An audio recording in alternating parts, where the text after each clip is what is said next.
So, we're back at the Who is Will Sims podcast. Today, my guest is Dan Ingham, and Dan's been playing in the scene for many years now. Dan, are you originally from the Baltimore area, or like how long have you been kind of playing around this scene, you know? I've been in the Baltimore area, grew up in the Baltimore area, a little bit outside, and so I've probably been a musician gigging for 6, 7 years, somewhere around there. Yeah, I mean, I think the first time I saw you was at one of like the Reckless Shepherd open mics. That's I right. think you came out and played a couple songs, and then I've seen you gigging around. You do your own showcases, and you did one of mine last Hmm. year, That and was you were so fun. awesome. Yeah, man. So like, just awesome that people are doing the showcases and kind of giving people a space to perform their original music is such a cool thing, I think. Yeah, I mean, we should definitely talk about that because I know that's something that we share as um, seeing something that's maybe lacking in the Baltimore area a little bit, but that it's so important for the creative world around us. Yeah, So, and like I think that the response I've gotten from people that aren't even like I don't want to say they're not musicians, but they're people that are at them that aren't there to perform, but they just are so into the idea. You know, I think that people are kind of a little tired of the guy in the corner trying to play Sweet Home Alabama to like win everybody over. Like it's like almost more like engaging to see someone like really putting themselves out there playing songs that they wrote, you know. well, yeah, I mean, we can dive right into this now. For sure. I mean, my thing has always been they're two entirely different things. You have the cover scene, and then there's three because you have tribute acts, but then there's the original scene.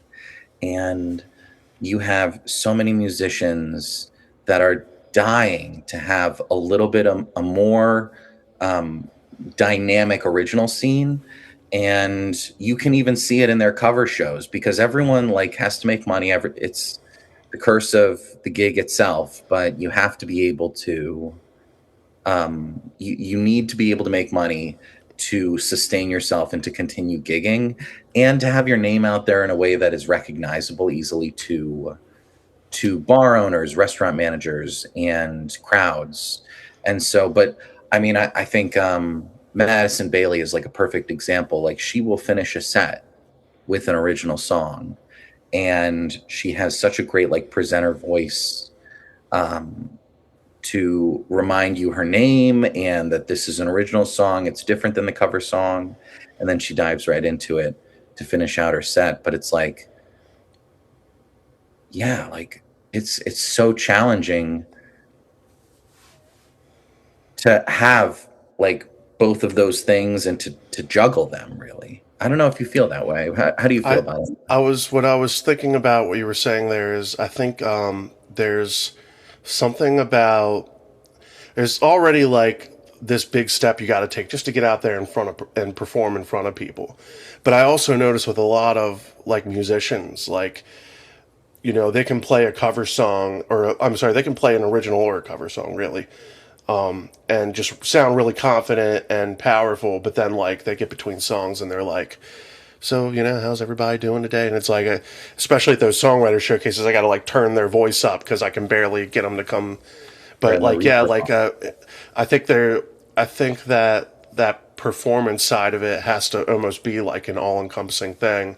And I think about it too with a lot of like, you know, even if I watch like a concert of like a bigger band, you know, Hmm. when they're talking in between songs, it almost feels like performative. They got like a little bit of that like they could have like a little bit of like that Elvis twang, like how's everybody doing tonight? Like really like trying to sell it, you know. But yeah, I agree. Like I think it's important if you have originals to try to put them out there. And like if I'm doing a 3 hour cover gig, I'm almost definitely playing some of my originals and trying to make that known to people that that's something that I do. That's right. And a lot of times, even when I was in a cover band and that was all we did was covers, I would still get people that would ask if I had original stuff, and that was pretty cool. Like to be able to give them a card or something and send them to go check that stuff out. Yeah. So I gotta ask, do you have like the QR code on the big stand when you perform? Like I hand could probably do better about that. I did print out some pieces of paper and I laminated them, and I have like a little traveling suitcase that has all my merch in it, and then I usually kind of set that up somewhere with the QR Okay. code sticking out. What's on your QR code? Where does it go to? So usually for a lot of the cover gigs, there's like a landing page that's based on my website that has like the Venmo, PayPal type of links, but then it also has like a link to my socials and some of my streaming stuff. Same. So I've been using Linktree for my QR code. I actually am thinking about making a banner for some of the gigs that are just strictly cover gigs, but um, the Linktree has been awesome because I can put my Spotify on there, Yeah. and it can be one of the down the list, and you can, you maybe you just wanted to throw a dollar my way and you didn't have like cash with you, and so then it's like you open up the QR code, and then it's like, oh, there's a Spotify as well. So it's interesting to me Yeah, Linktree because is such a cool resource to have available these days for artists. Just like you yeah, can go there and you can kind of go down whatever rabbit hole you want to go down. totally, totally. It's like, and it's so easy to edit it, to update it. Um, I think from like my perspective as someone who is like tries to, you know, play cover shows and be out there, and then also do the original stuff. Like, I'm really curious about how you feel about like engagement with your Spotify. And do you think that your cover shows, do you think that those original songs that you perform there are people like kind of like turning over? Oh my gosh, is this an original song? I don't recognize this one. And how do you feel about all that stuff playing in Baltimore? I've I think I've had like, some pretty good experiences. I mean, more often than not, whether I'm playing covers or originals at a lot of the places, sometimes it's hard just to really even get the engagement. Like you could play the best version of, Smells Like Teen Spirit, but people are just there to like talk to their friends and stuff. They're not really interested in the music. So it's like I've had that experience, but then I've also had the experience of, all right, I just played, two or three songs that are cover songs, maybe not like the most popular top 40 things, but cover songs that most people would know. And then I played this original, and then this couple got up and started dancing for some reason. It's like, sometimes there's no rhyme or reason to it. It's just you have that right groove in that song to get people moving, and that's a really cool experience when that happens. Or even anytime you play a set, someone comes over and says, "Hey, that song you played before the last one, I really liked that one," and it's kind of a great way to talk to people and kind of get them invested in what you got going on and get them to go check out your stuff. But yeah, that's always, I'm sure you've had those gigs where you're just like, it's just, you feel like, what is going on here? Like, why is this place even having music? Like you feel so outside of what's happening. But then you have that gig that's like, oh, this is why I do what I do. Um,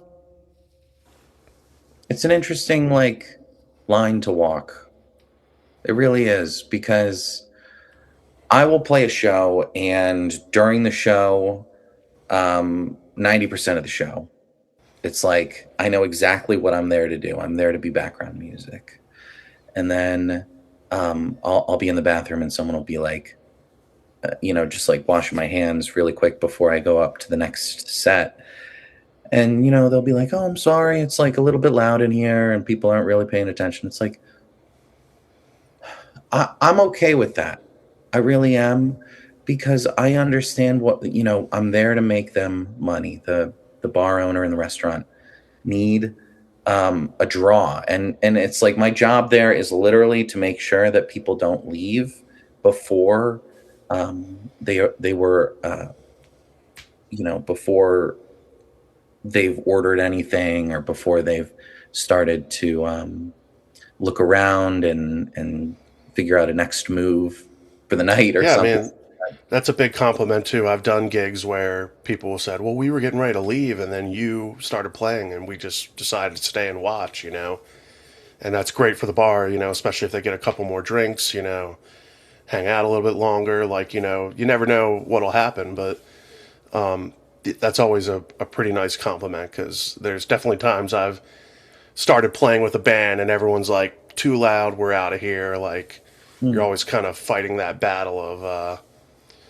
what, like, what is the response going to be to the music? Because, like I said, there's some places where you kind of feel like, all right, if we start playing, like, we're just going to start interrupting everybody's conversations. Hmm. And, like I said, it depends. Like, if I'm just doing an acoustic thing, obviously it's really easy to be laid back and, just kind of be like that background music soundtrack to the evening. But then, like, when you're with a band, it's like, oh no, like, you kind of get a little worried. And sometimes it goes great, and then other times it's like, oh no, like these Well, and these that's the people were thing not is about this. I am these days I'm pretty much strictly acoustic.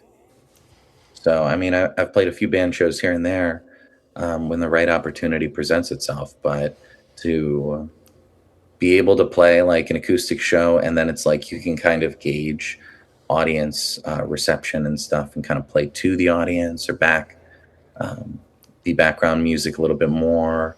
I'm trying to think like I you know I just there are pros and cons to any of these sort of um, arrangements for musicians, but these days have been duo, acoustic duo for pretty much everything, and it's been a nice like I can do a showcase duo and host it, be engaging, and it's not just a guy with a guitar performing. Um, and then, and I have to shout out my duo partner Max Casanow, who is fabulous. He is absolutely amazing. He's a wizard. I don't know how he does it. I'm sure we've all met those musicians that you're just like, how do you even do that, man? Like, they're just so like fluent and smooth with their playing, Hmm. and they always just know how to fit right into whatever you're doing. Yeah. So, so we're gonna get into like some of the stuff you have released, but before Mhm. we do that, I want to kind of like take you back. So I saw on your Facebook you were born like '96. So did you have like CDs at all when you were a kid, or were you like more the iPod generation, like kind of coming up? I was the last of the millennials. 96 was the last one. I think I'm the last one that they made. So they switched over to Gen Z right after me, I think, right? And so Yeah, yeah. Do I you? was a little bit of both. I did CDs. Uh, always was interested in mixed CDs. I remember my favorite CDs were like Jack Johnson tunes, and then you would go online and like artists were starting to discover how important the internet really was to making sure audience reception and engagement could continue beyond once streaming started to pick up and people were going to be losing money on CDs going, sales going down and then streaming going up. And then, so now artists, I think, were recognizing early on we need to make our bones on engagement and reception so that people come out to live shows. And so I would be listening to like a Jack Johnson album, and then I'd be like, "Oh man, what is this?" Like, you look at the back cover of it, and it has Brushfire Records on it. I'm like, "What is Brushfire Records?" And I can see that it's like his label that he created, and he has all these other artists signed, and so I'm kind of going down the rabbit hole trying to figure out who else is signed to Brushfire Records, and you discover all this cool music that way. Yeah, it was. And then iPods, definitely. I had iPods. What was the first album you can remember like owning, like and like maybe listen to it on like repeat? That's a good question. Doesn't have to be the first, but maybe like one of the Hmm. first ones you can remember. I remember my mom bought me whatever Weezer album had Pork and Beans on it, and I would listen to that one front to back, Nice. for better or for worse. And love Weezer, no Weezer erasure here, but I think I probably have different music tastes now that I can kind of choose what I listen to on my own. And and I think Jack Johnson was like, I mean, I didn't know how to play guitar, and then I decided I was going to play acoustic, and I just learned every Jack Johnson tune that I could. I could play guitar. You can play bar chords that way. You learn them. Nice. Did you sing a lot when you were a kid? Like, was it like a big part of your life, or did you kind of discover that later? Yeah, I was never a good singer. Never.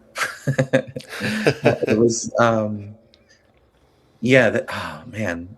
I remember I would be like, I loved singing, and I'd sing in my room as I'm doing my homework. I'd be like listening, jamming to music, and um, working on math problems and things. But um, for me, it wasn't until I went to an open mic and met the right host to an open mic.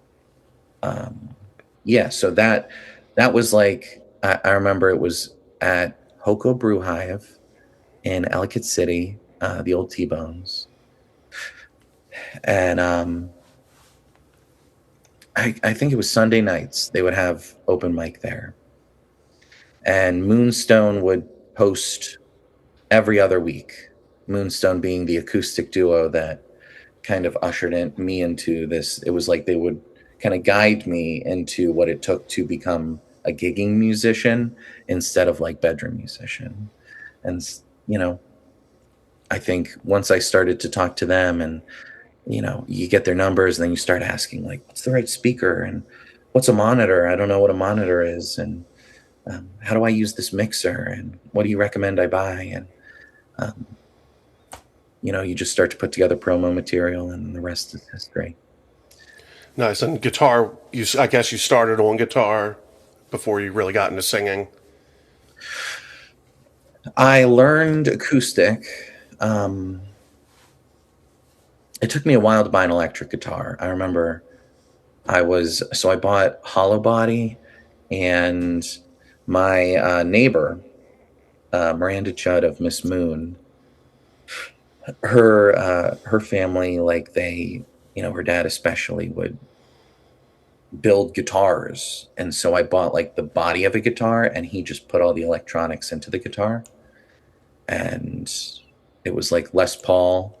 It was like an Epiphone dad tar that I had purchased, and he made it sing. So I learned how to play that, and then it was like the challenge became I didn't know anything about pedals. I was like, why does that guy's? They'd be like watching like Steve Vai. I'd be like, why does that guy's guitar sound so cool, and mine sounds so dinky? And it's because you don't have any distortion on your guitar, and you don't have a distortion amp and all this stuff. So I had like a clean Fender amp that performing out of, and try to, copy the sounds. And it took longer than it should have for me to do the research, figure out um, I was really, uh, what it took to get some of those tones. So I stuck to the acoustic, and I think that's informed my playing these days because I write on an acoustic guitar. I'm very like, the chords come first for me, and then I build melodies around interesting progressions. Okay. Yeah. Before you like, obviously, like I see your first release, that's at least on Spotify, was in July 2023. But before that, were you ever part of like any groups? Did you try joining any bands? Um,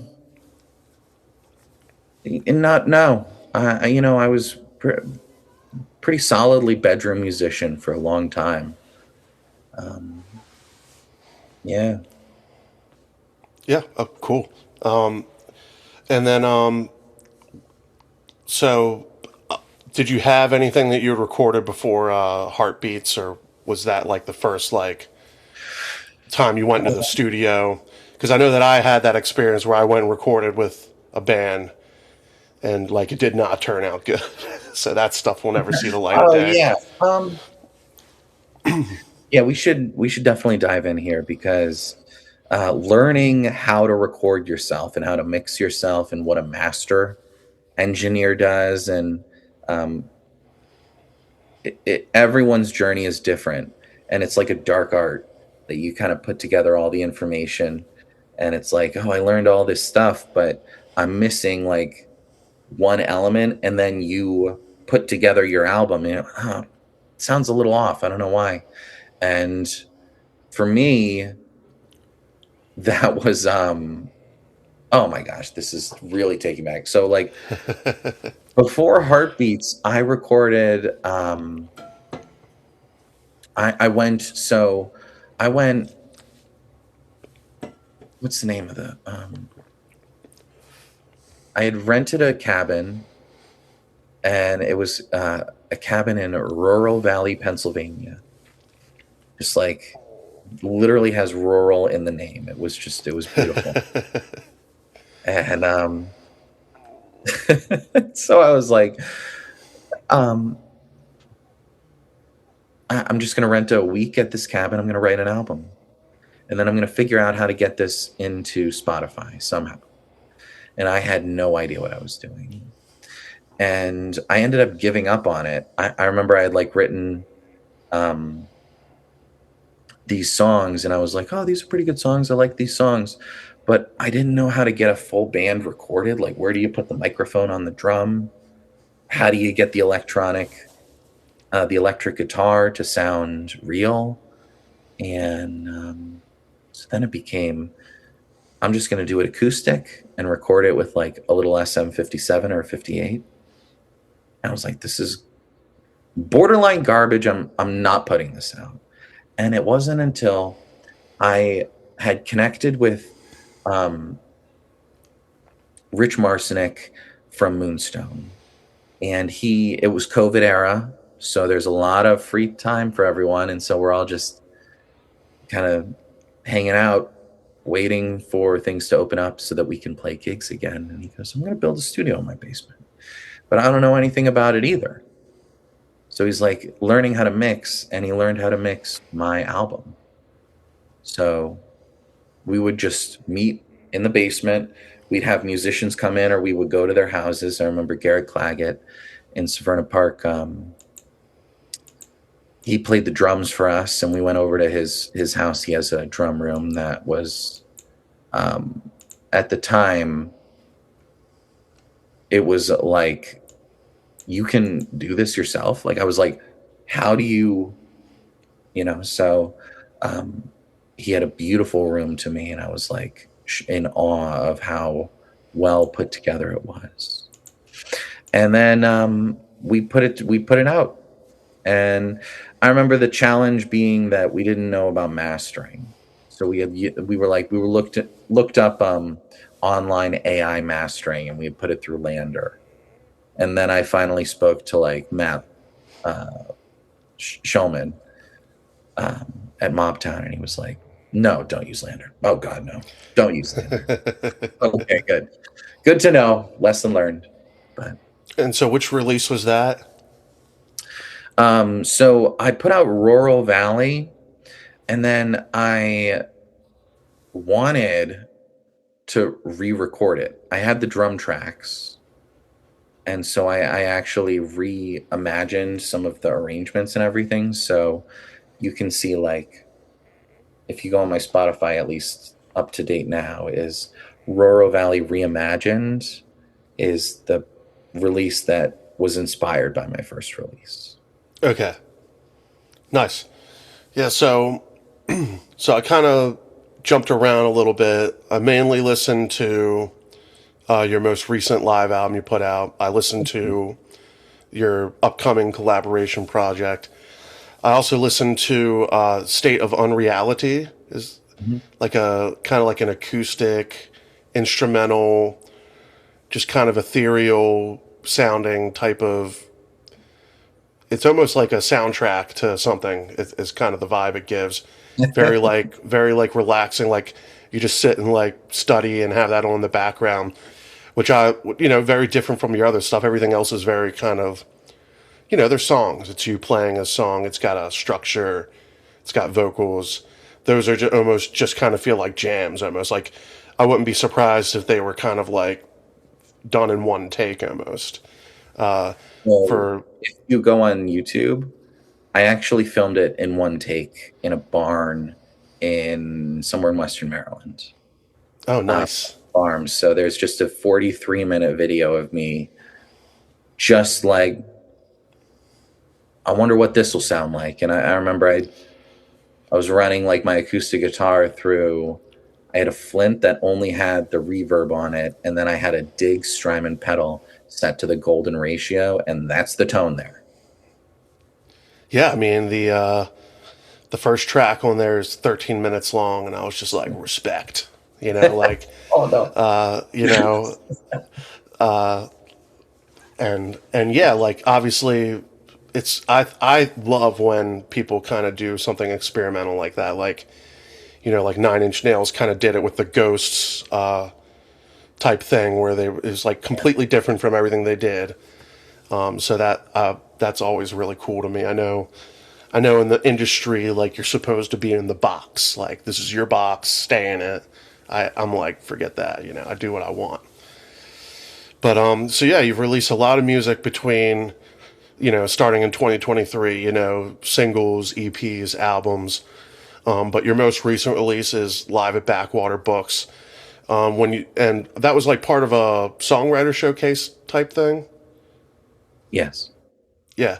So did you go into that like planning to make a live album, or did you just like record it and you were like, this was awesome, we're putting it out? Um, did I? Yeah, no, I think I had planned it because at Backwater, Matt there, who is shout out Matt at Backwater, and Backwater in general is just a wholly underrated venue. It's amazing there. And everyone who comes for the first time, I had a lot of first timer Backwater goers that have been a second time since at my show. Um, but he records out of a Tascam mixer that has a little SD card you can record on. And he actually records every show, video and audio. Nice. And so I part of like the partnership with Backwater is that when I can, obviously it's not something I can do every month, but I will mix the album and then connect it, like line up the audio and the video so that he can have a YouTube video put out from the full concert. For I Nice. think I've done Red in the Paper Flowers. I did a Noah Pierre show, and I did the Backwater show, the songwriter showcase that we did. And so the plan was always that we were going to put it out on YouTube, and I think maybe the surprise was that it sounded good enough to be on Spotify. I thought. I mean, I 100% agree. I mean, listening to it, I mean, it's obviously a great set you put together, but a couple of the songs in there I think are really great. Changing being one of them. I think that's probably one of my favorites that I've heard from you. And then of course, Old Timey Diner, which is just a great track, like great song. And you mentioned your main duo guy. I can't remember his name. I'm sorry, but I'm assuming he was playing with you at that show. That's all Max. Yes. Yeah, sounded great. Oh my God, he's a wizard. He's a Yeah, wizard. yeah. Yeah, it's a cool little thing, and I do the same. I record a lot of the songwriter showcases, you know, to give people something. Some people are not interested, and some people are really happy to have that. I record a lot of my shows in hopes that something, you never know, some magic might strike. Get like a really cool, some really cool moments that happen, and Yeah. that's kind of the fun of it. do you post them anywhere? I know there's like online libraries that aren't Spotify that they can maybe exist on, but I've tried to get on like Nugs, but I haven't had any luck like contacting anybody. And then sorry, I don't mean to interrupt, but have you ever heard of Splitter FM? no, It's the band Lawrence. You know those guys? I'm not familiar with them. No. Okay. They're like very Wolfpacky, very like indie kind of like they'd be playing at a Macy's on the radio for sure. But I love them. I think they're so good. And they're like Berkeley guys, I believe. So they created this website and I actually have submitted to be on it because I have my own mixes, but it's called Splitter FM. And if you upload the individual tracks to their software program, you can like listen to the whole song and then solo out tracks for your particular songs. And then your fans can go there and listen to like, oh, I want to know what the lead guitar and the vocals sound like. It takes a little bit longer. Try to bounce all that stuff separately, but I mean, I think it's totally worth it. It's such a cool thing. Like, That is I a don't know. really cool. That is Like, a really cool concept. yeah, like I wanna put some of my live stuff on there. Um, I don't know what else. I was talking to David Sparrow. He had another recommendation. I'll have to ask him about it. Places that he puts um, his unreleased stuff. Yeah, I mean, I have like a side YouTube channel that I'll put like There random you go. covers or random live performance stuff up, and then like I kind of have like my main one that's like I direct everybody that's checking me out to that one, but then like if you want to dive deeper, here's all the other cool stuff I've done. But Oh, I'm not yeah, hip. I need to get into some of this stuff. yeah, Send me some links after this. absolutely. Yeah, and then I've obviously accumulated a large pile of stuff that like I still need to like get to, like multi video angle things that I got to edit, Are you in like Final Cut? What do you use? I use DaVinci Resolve. I Got have it. like the pro version of it too. So, Okay. yeah. I'll talk to this. So you were cool enough to send me your new album, your collaboration album. Does it have a title yet? I saw it said current, but I didn't know if that was like just a folder name or something. But It's all about creativity here. We're calling it the collaborative album. oh, nice. Okay, the current collaborative album. Nice. Okay. Yep. Yeah. So I listened to that this morning and was really kind of digging it. I assume there's like this. I'm assuming this was all kind of done in the studio, right? Like I know that there's stuff that seems live. So this was No. all live takes. No. No. It was not in a studio, not live. I just recorded in my bedroom. Okay. Yeah. So, we kind of go through some of the tracks here. I mean, we got Picture Perfect, which you did with Noah Pierre, Hmm. who I've known for a long time. Like, I remember I was hosting an open mic, I don't know, 10 years ago or whatever, something like that. And it was at this place called The Circuit in Essex. And it was a 21 plus place. And I think Noah was trying to do a show there, and I don't think he was 21 yet. So I had to be like, I'm sorry, dude. Like, it's not my rules. But, and then I caught him many years later playing with some other bands. I was just like, dude, this guy's amazing. Like, just incredible musician. So, how did that collaboration come together? High school. We went to the Okay. same high school, There and you go. so I mean, he was guitar guy then, and more guitar god than guitar guy, even in high school. But um, you know, I was hosting a songwriter showcase at Zissimo's, in Hampton. Last year I did 3 of them, and he was kind enough to hop on. And I remember being kind of surprised. It was the first time that, I talked to him in a long time, since high school, really. He was just so kind. He was so humble about like just the what he was doing. I just saw him at Keystone. I was blown away. I was blown away. I was with Juliette Lloyd and her significant other, and we were just like, how does that happen?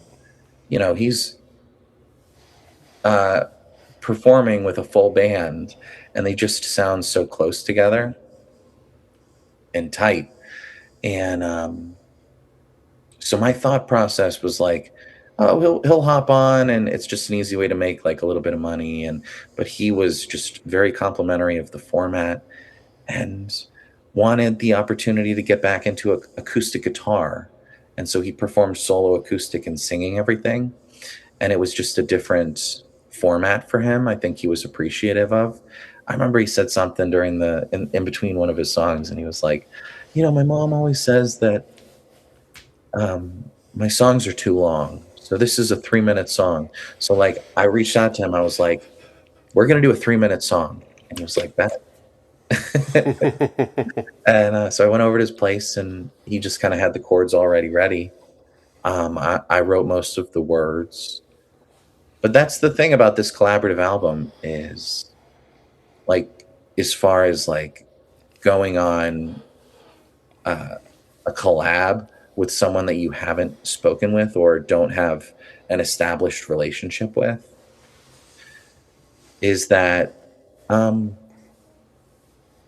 I think it's hard to know like who's going to do what part of the collaboration. So, for me, I was like, okay, like I'm going to be flexible for this project. Like this all came about. I was like, I just wanted to get out of a rut of songwriting and learn how other people were writing their music. So like with Noah, I had to step up, and I had to like meet him where he was, because he's such a veteran, amazing songwriter. I feel, at least. Yeah. Really cool song. I did notice, I might be wrong. I think this one has like a fade out on the end. So I'm wondering if that was we got it inside 3 minutes, but we had to fade it out. That would be correct. Yes. Yeah. It was just funny because I thought about it a lot with like songs, because I know there's a lot of songs, especially, when I was growing up, a lot of classic rock songs, a lot of songs from that era had fade outs in it. And you were just like, how does it end? And then, even like Hotel California, is a good example. But then like you get, so then when I'm making music, I'm like, well, every song I wrote had an ending, so we record the ending. And now I'm kind of getting to that point where I'm like, well, but wait a minute, like these songs that fade out, they like stick in your brain for some reason. So now I'm like thinking about certain songs, like this could be a good fade out song. Like it's kind of like, and I think I heard somebody say that, if you do the fade out right, then like the song can just like kind of keep going in your head, like it almost like it never ends. And I thought that was an interesting concept. So I was, that it kind of changed my opinion on the whole fade out scenario. So Well, it's very intentional that the first song on the album fades out. I don't know if I did that with any of the other songs. I would have to think about it. I don't think I did. I didn't notice it. I just, but like I said, sometimes it's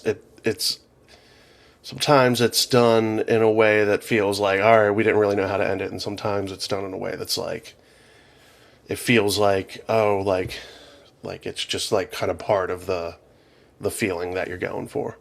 Hmm. And it's funny because we've done. I'm trying to think of the songs we've covered live where we've done that. I think Jailhouse Rock, is it the Elvis song Hmm. that has a fade out in it, and when we would cover that in Phantasm, we would like play it quieter and quieter and quieter until it was basically fed out. But then we would end with like a bow now, like, you know. But yeah, it's funny how that's just like one of those things in music. Like over time, like I think if you are really invested in it, it can kind of change your. You could kind of view it in a different way. Even like just a song, like if you've had a song you've been playing for 10 years, it might mean something different to you now than it did 10 years ago when you were playing it. 100%. All right, so the next song is "Kites" with Lee Allen Schimmel. Hmm. This was one of my favorite songs. I loved the harmonies on it. You know, she sounded great. Tell me a little bit about that song. So Lee, I met him. Um, he hosts at the Watermelon Room in Baltimore a program a program called Collab, and basically the mission statement is that if a bunch of musicians can come together and meet in a place, he will break them up into groups. You get 15 minutes to write a song with these brand new people, and then you perform it in front of everyone, and you get 3 rounds. And it's become more than just an opportunity to network. It's become like a home for creativity. It's slowly turning into and amorphizing into a bigger program than I think one person can handle. And so a bunch of us, we met at Checker Spot in Baltimore, try to figure out how to get more people invested and involved in the planning of some of these parts of the program. So I met him, and I had him on my first showcase at Sismos last year, and I remember thinking like, I want to be friends with this guy. Like he just has this warm, like he was like, oh yeah, I'm gonna do the showcase. I'm gonna help plan every aspect of the showcase, even though I'm busy. And I was like, I know some people would be like maybe offended by like, oh, like I don't know if I can like afford to give up creative control. And I was just like, oh my God, I don't have to plan this part of it. Like that, all you like, so we put together this song, and I remember like starting to write words with him, and he was like, oh, I think I'm writing this about me. I was like, what do you mean? And then we scrap all the words and start something different. And I just thought like he just wrote such a powerful message in the song that I was like, I had my one verse and I didn't like it, and I kept rewriting it over and over. I was like, I need to match the level of like coolness. But the difference between Noah and Lee, writing from like songwriting perspective specifically, is that Lee and I had to agree on every word, on every change, every melody, every chord. It was like we weren't moving on until we had that solid. And I really, really respected that process, because you want to get it right. Nice. You Yeah. want to get it right.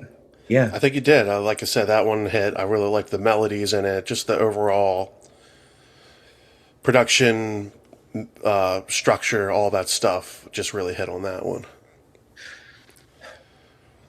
So I think we're doing music video for it, or we're definitely doing music video for it.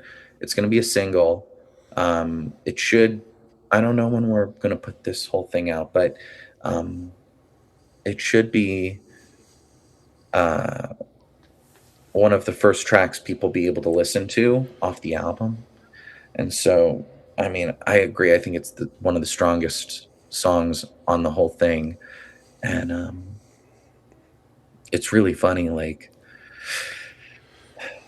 I actually just moved. I'm in my new place, but my last place was I had like a tiny little room, and like with all my music gear and everything in the tiny little room, there's just even less room for people.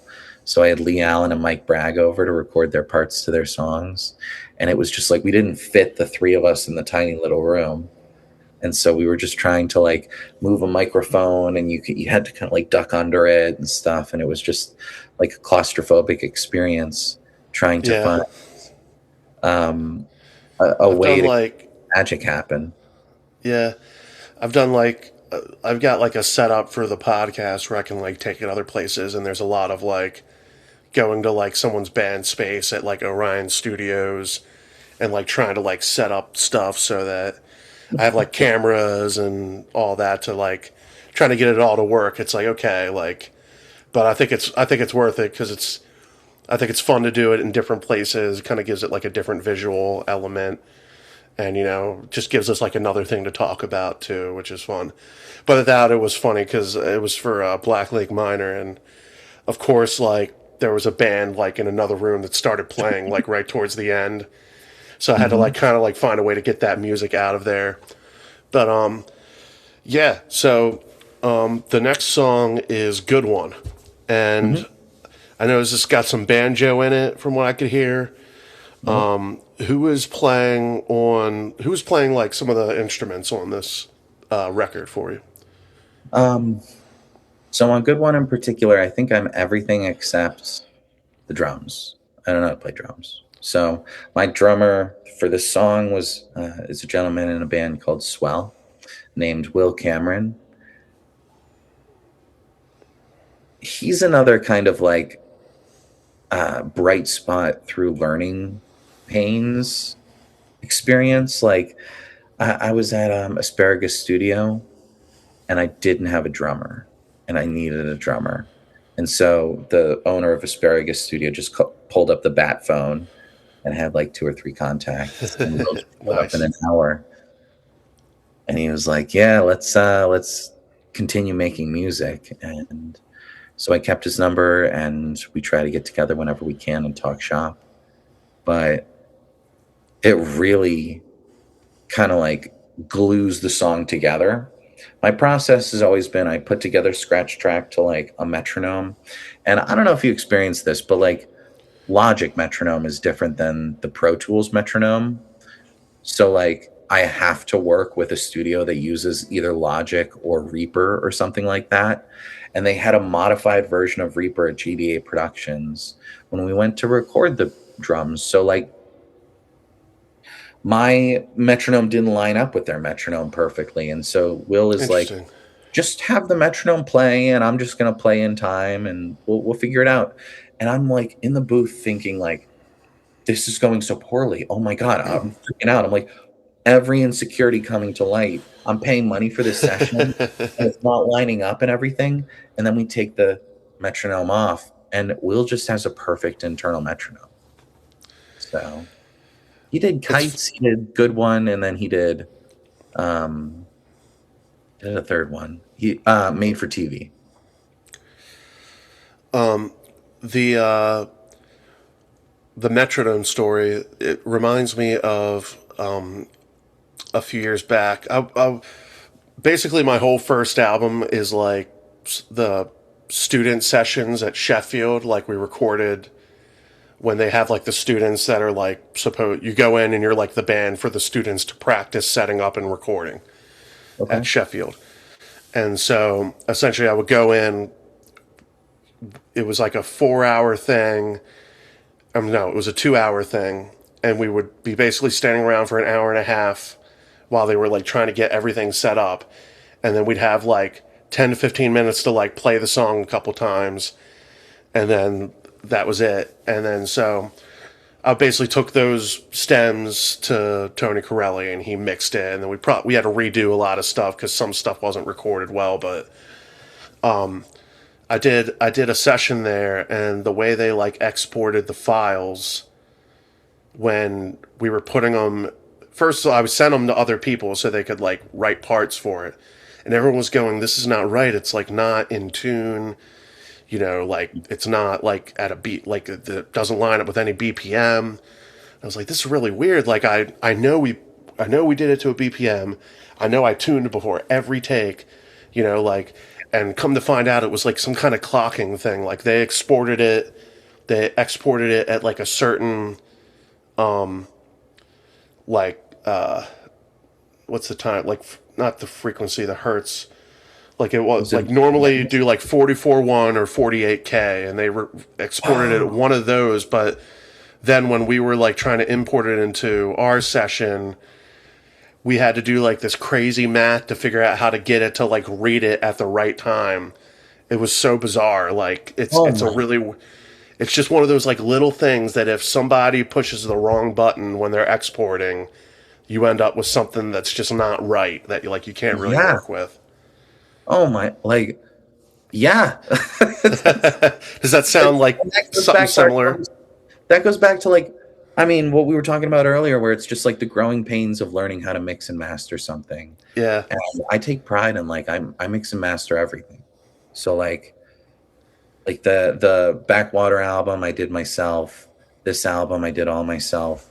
And it's like you have to have this like armor on when you are doing that because um like as far as like you don't know everything and you never will know everything about recording. And even if your thing works well one time, the next time you go to record something, there's going to be a little element that changes everything. And then you have to have a child mindset, really, and go at it with a brand new, no expectations, just trying to figure out what's going to make it sound good and what's going to work. Before we move on from good one, I just want to note that I love the lyric. The song ain't for anyone because anyone could love it, but I wrote this song for you. I thought that was a great line. All right, next up we got Last Goodbye featuring Juliette Lloyd and Rich Marcinek. When you're doing these, because some of these songs you're sharing the vocal parts, so when you're doing a lot of those ones where you're sharing, are you kind of writing the lyrics together? Do you write all the lyrics and have certain people like perform certain parts?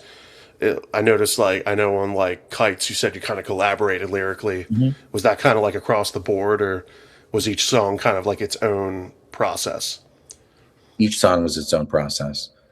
That's a really good question for this one. So Rich wrote almost all the words. I think I like what's the words that I updated? I think like um in a line of chairs on death row. I think I did that one, but everything else came from Rich. So he is public about this. I'm not like telling a dirty secret. Obviously, we wrote the song to be listened to. But last year, he went through a chemo process for um, his experience with cancer, and and it's been really a good positive thing, and he's doing a lot better right now. So I do have to say that out front. That's good. Um, but last year was really tough, and it was tough to be his friend, not from like anything that was his fault or anything. It was tough to see him going through it and someone I care about so much to be experiencing something so hard that no one should be going through. And so he had written like a whole book of words. I asked him to be he was the first person I asked to collab on this project. And he was like, yeah. And he wrote this whole journal. And then he came to me. We sat down, I had a guitar, and he goes, here's my journal. And it was like I was like, "Are you cool with me sharing some of this stuff in this album?" Like, "Oh my god, this is so heavy." And so I was like, it just looked I just said, "Okay, I'm gonna make the melodies and I'm gonna fix it where it absolutely needs to be a different lyric, but these are your words." And so he wrote all the words, almost all the words, and then we had Juliette Lloyd come in to sing at 38 North. So we did do a little bit of recording at a studio.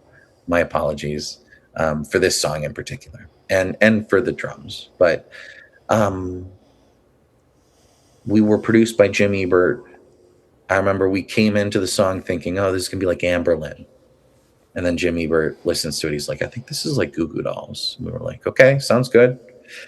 We trust you." Yeah, cool, man. Yeah, it turned out great. Thanks. All right. The next song is Rainy Blues, which features Anthony Frigia, who's another great songwriter from the area. I love how Anthony will take like a concept, almost like a song title, like and then like the concept of the song, and like stretch it out into a whole song. Mhm. Did you feel like that was kind of what was happening here? Was it kind of like a back and forth type of thing with this song? We wrote this song over the phone, so it was an entirely text message. I wrote Nice. the first verse, and then he was like, "What's this song about? I need to know what the song's about." I kind of talked about a couple themes that I wanted to explore, and then he just sent me his verse. I was like, "Sold!" Like, I was, so we he came over, he recorded the vocals, and Bob's your uncle. We were done. Um, Nice. Yeah, it was really, really easy. He's a joy to work with, and his live show is so good. His live, like, I can't say this enough. I went to the recording for Snuggery Sessions, and I caught Yes, the. I've listened to that album. It's really Oh good. my God, it was like magical, and it was the first time I had seen a local artist where everyone in the audience singing along to Maryland as the Leaves Change, and I was like, this is like making it for me. So I needed him on the album. I was really happy he said yes. Yeah, I did a sound for him once, and yeah, he's a really good dude, really great songwriter. Like, so it's cool seeing him get to go out and tour and do stuff like that. Mm. I definitely want to work with him in any capacity I can, you know. But that's really cool. The song turned out great. It was another one of my favorites on the record. Thank you so much.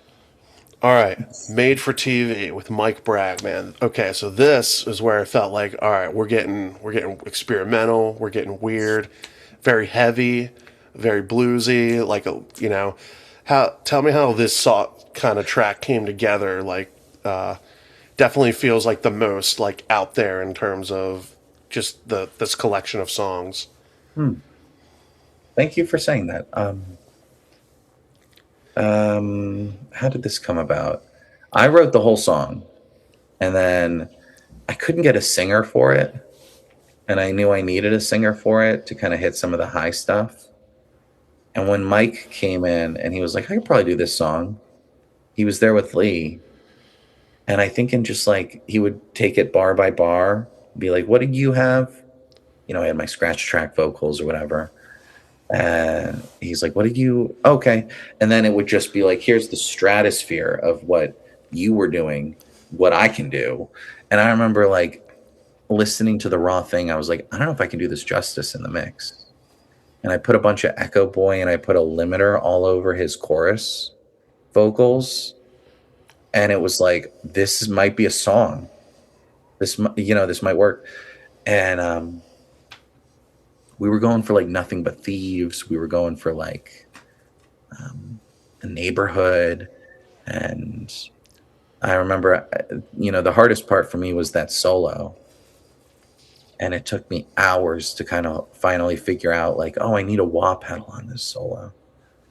And the right kind of envelope and the right wah really, I think, made it so that I was comfortable putting it out there. Yeah, and I definitely felt like definitely a lot of effects going on to kind of like really create like this space and type of feeling to the song. But yeah, it's definitely like obviously probably like the biggest departure on the record. Like even like the song Island, which kind of has more like the like an electronic hip hop type of beat under it. Like still kind of in that at least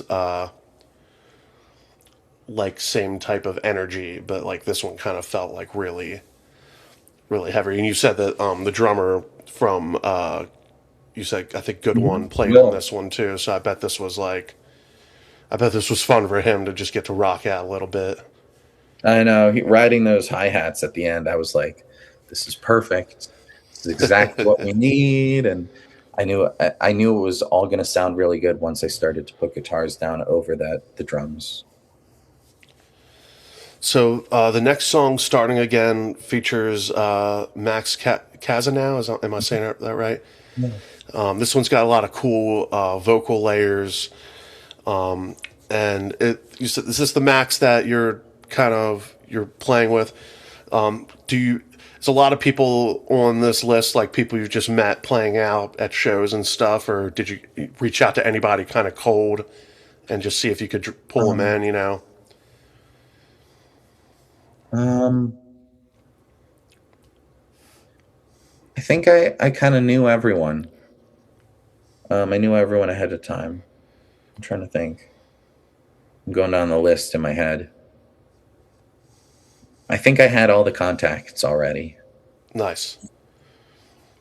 Yeah, I know there's like times I've reached out to people to do stuff, and it's kind of like, just because I met them at a show, that doesn't necessarily mean like I think we're friends or anything, but it's still like, I think that person will sound great on this song, and sometimes it's cool when they say yeah, Hmm. so that's really awesome. So the song "Starting Again," tell me a little bit about that song. We struggled with the lyrics on that tune a lot. We ended up rewriting the song 4 or 5 times because we weren't getting to the crux of what Max thought the song was about. And it was the same thing that happened with Julie or Lee is what happened with Max, where we wrote the song and then he was like, I think I'm writing this about something else. Like originally it was just like a driving song, like Yeah, oh, I'm on the highway, blah blah blah. And then it was like, no, this is about something that's kind of bugging me, actually. And so we started to write it about um, kind of where he is in life and some of the challenges that he has with, um, you know, I think expectations of like younger self being realized by older self. Um, I thought it was the most introspective on the album, and I was really happy with like, I mean, I had written all the chords except the chorus, and there's a walk down that the chorus does with these really challenging, complicated chords that Max added to the song, and it just started to feel, like yeah, you kind of get hit in the face with the George Harrisons, Max singing the backgrounds, yeah.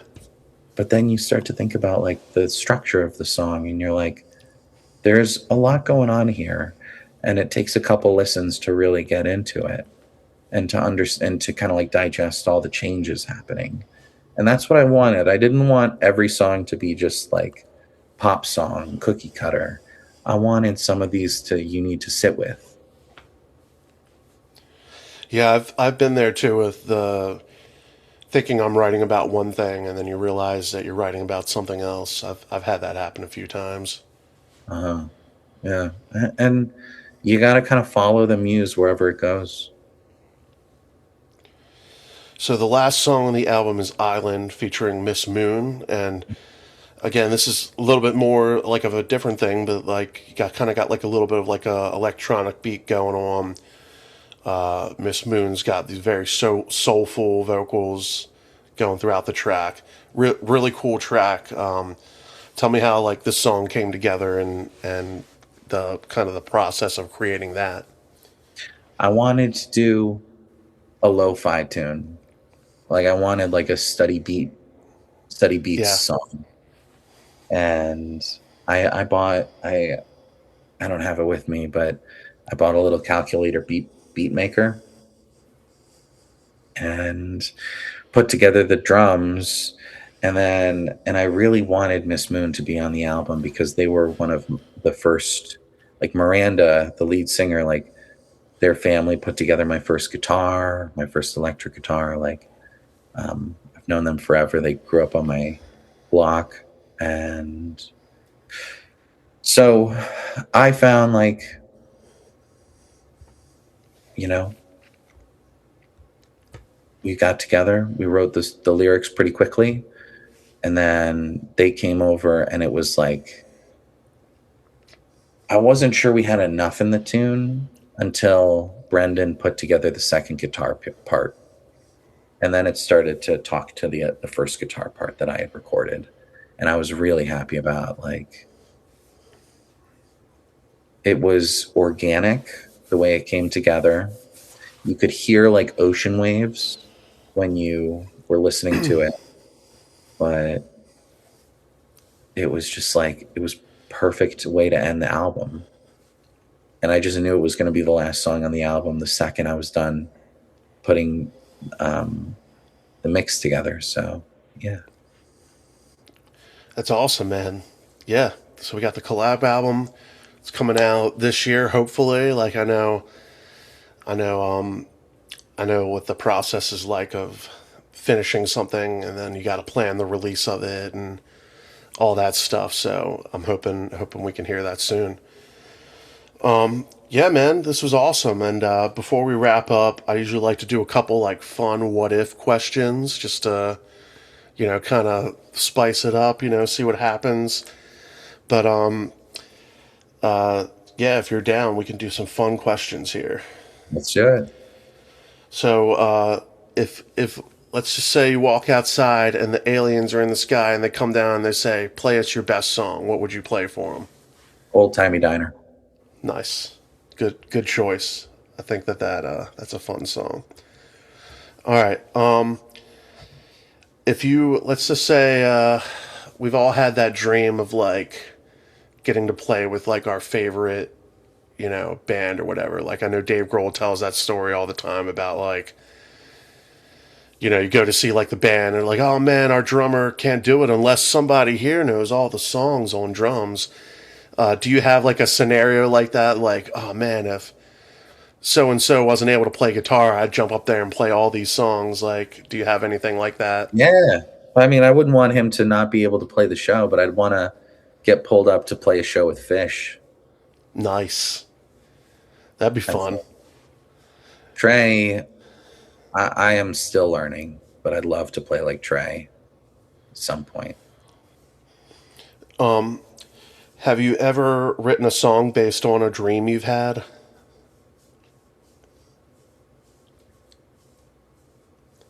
Um, Maybe. I don't think so. I have a hard time remembering my dreams.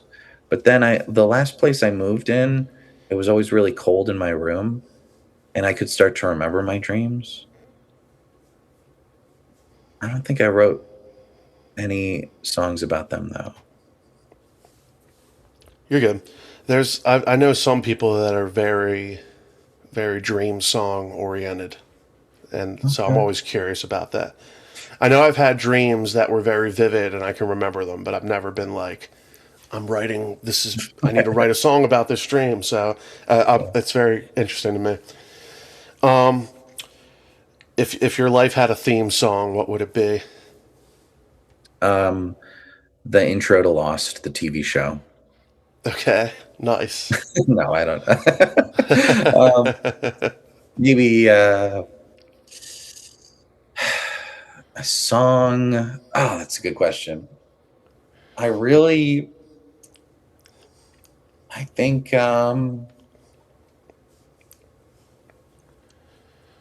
what's coming to my head is I really like. It's another TV show.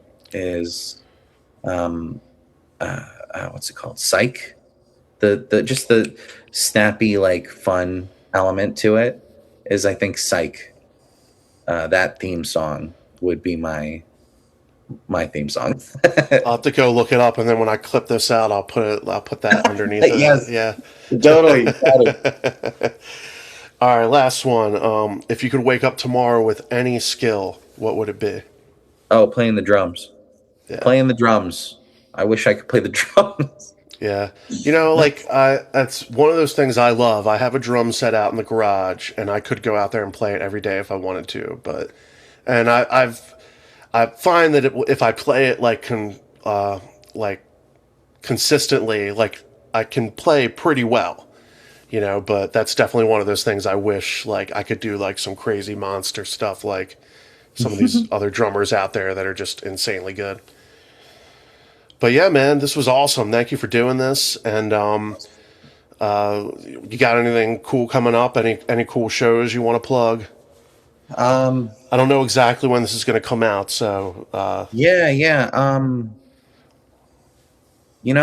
We're shooting a music video for Kites. So obviously this may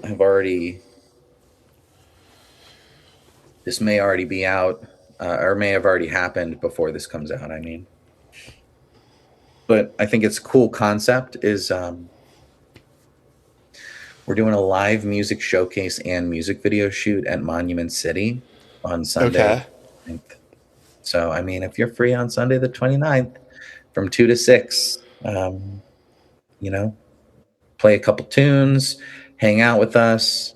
I'll buy you a beer and yeah, we're just gonna. It's like all my friends are playing a short set together, and then I'm running around with a camera filming a music video. So it'll be Nice. fun, You and said it's that's on Sunday the 29th. yes, sir. Might be able to swing by and play a couple Heck yeah. songs. You never know. Heck yes. Awesome, Dan. Thank you, man. Enjoy the rest of your day, and hope to see you soon. Yeah, right back at you. See ya. See you. Follow the links in the description to check out more from Dan Ingham and check out his new collab album coming out very soon.